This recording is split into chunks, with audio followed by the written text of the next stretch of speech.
So, Isam, that's your name, isn't it? Yes, Isam of Tamar. A good-looking guy like you must get a lot of attention from the girls, right? Are you asking me for courtship? Me? No. Wings don't do anything for me. No, I was just thinking, maybe you had your eye out for somebody special? I'm without a mate. The women of Tamar are cold and unfriendly, and whenever I try to talk to one of them, she ignores me. Huh.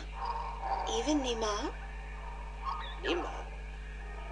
No, she's too pretty for me. She won't appreciate my attention. This is like high school. Trust me, Isam. You go talk to her one of these days, and I'm sure you'll find you have a lot in common. Just be yourself, okay? You think so? Perhaps you are right. I will do as you say, Windburger. Thank you. Do you know one of the four tales of winds, stars, sea, and homecoming? Mine is the tale of winds, Windbringer. Do you wish to hear it? Very much. Then I shall tell it. This is the tale of winds, my tale, and I pledge to tell it in my own words, as told in turn by my teacher. In the village of Karan, in the mountains of tall winds, there lived a young Alatian woman named Iwana. Iwana had one desire above all others, to soar higher and farther than anyone else. And even though her wings were no broader, nor her body sleeker than anyone else's, she pursued this foolish desire without rest. And as time passed, she did soar higher, and she did fly farther than the other young Alatian in her village, and her name became known far and wide amongst the tribes of the mountains of tall winds. But still, Iwana was not happy. She was not happy because, in her vanity, even though she was a better flyer than almost everyone else, and to her eyes, she was still not good enough. She wanted to be so much better than anyone else that she would be remembered for all time as the best flyer amongst all the Alatian. And so one day, Iwana decided to climb to the top of Mount Bakta'ana, the Tower of Light, and to soar from those giddy heights to the ends of the world. Her friends and her family pleaded with her not to, because every Alatian knew that to soar from such heights was dangerous, that at such heights the air was thin and the winds treacherous.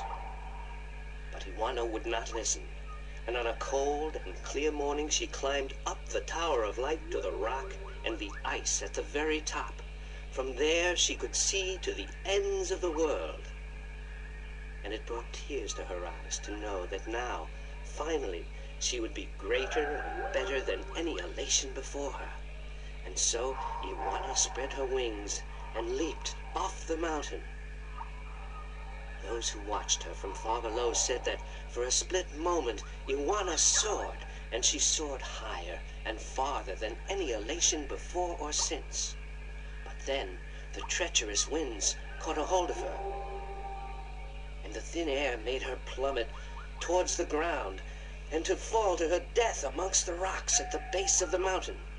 In her vanity, Iwana could not see beyond her desire to be the very best. And vanity always stands to fall. That was the tale of winds, my tale, and I told it in my own words, as told to me in turn by my teacher.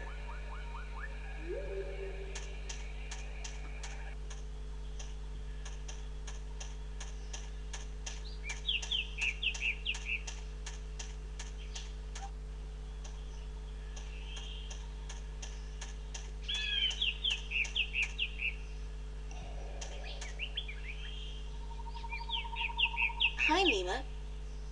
Hi, April. Do you know one of the four tales of winds, stars, sea, and homecoming? I had to learn the tale of homecoming. It took a long time, but I think I got it now. I'm better with pottery than I am with the tales, unfortunately. Do you want to hear it? Please. Very well. This is the tale of homecoming, my tale, and I shall tell it in my own words as told to me by my teacher, in her words, and by her teacher in turn. Moran was a handsome young Elation man with strong wings and a hardy beak. He lived below the white cliffs, where the water was salty and the fish plentiful. Moran was betrothed to Inara, the loveliest girl there ever was. She was fair and slender and tall, and her eyes were the clearest shade of blue. But Moran was hesitant to enter into union with Inara, to become her husband and to give her children. He would always come up with a new excuse for why they had to wait a little while longer. Now, Inara was skilled at pottery, but even more so with stories, and the teller of the village had many times asked Inara to be her apprentice, to learn all the tales, so that someday she could take over as the teller. But Inara refused, knowing that if she did accept the teller's offer, she would never be able to marry Moran, because a teller cannot have a husband nor children of her own. Her refusal to become the teller's apprentice was unheard of, because who could refuse such an honor? But to Inara, love was more important. Her love for Moran was beyond honor, beyond reason. But despite Inara's love, Moran was still hesitant. And then one day he told Inara, "I am traveling on a pilgrimage to the far shores. I will be gone for some time, and while I am traveling, and in accordance with our traditions, I will be freed from our betrothal. Not until I come back will the bond between us be renewed." It was not unusual for a young Elation man at that time to go on a pilgrimage, and the bond between the betrothed would often be cut while he was away, to be formed again upon his return. But Inara was heartbroken, because she had thought that Moran would soon want to marry her. When Moran saw her tears, he said to her, "Do not weep. When I come back, I promise I will marry you. Just wait for me, and stay with your pots, to make the time pass quickly." And then Moran left on his pilgrimage to the far shores. Many years went by, and Moran had exciting adventures on the far shores. But by and by, he began to long for home, and for Inara, and now he had finally realized that he loved her, and that he wanted to marry her. But when he returned, he could not find Inara amongst the pot makers. He went to visit her family, and they told him that, after waiting for many years, Inara accepted the teller's offer of apprenticeship.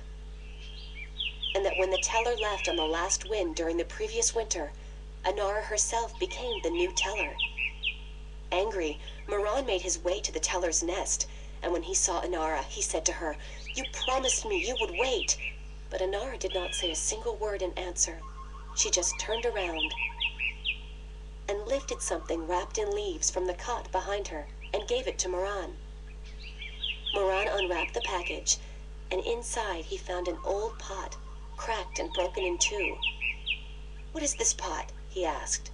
"And why did you not wait for me like I asked you to?" And finally Inara spoke, and she said to Moran, "I made this pot for you, my dear Moran, when you left, because I wanted it to be my marriage gift to you. But when many, many years passed, I finally realized that you did not love me the way I loved you, and to live hoping otherwise would be death." "But I want to marry you," cried Moran. "I came back." But Inara just nodded at the broken pot in Moran's hands and said, "Like an old pot that is left without care, a heart may break in two, and a broken heart can never be mended." And so Inara turned away, never to speak with Moran again, and Moran's heart, like the pot that was left untended, broke in two, because absence makes a heart brittle. This was the tale of homecoming, my tale, and I told it in my own words as told to me by my teacher, and as I will tell it to my student when the time comes.